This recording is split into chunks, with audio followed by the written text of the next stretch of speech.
Here's how to properly check and set the gap of a spark plug. So you're going to need a spark plug size tool. This is something that you can buy for $1 or $2 from an auto parts store or somewhere like Walmart. And you're going to start by taking your spark plug, and you'll see there's a little gap here. And you're going to slide it onto the smallest side. And then you're going to slide it up until you meet resistance.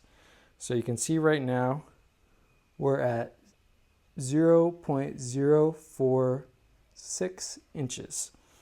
So if we need to adjust our gap to be wider, we're going to just stick this same little lip into here, and then you're going to pry it open. So if we check it again,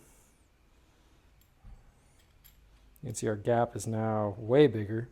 So we're now at 0.074 or 5 inches.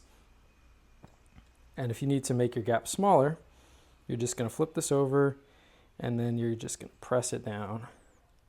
Now, it is a little bit easier to make it wider than it is to make it smaller. So if you do have to make it bigger, I recommend going in small increments. And then we can check again. And you can see it's a little bit smaller now, 0.068 inches.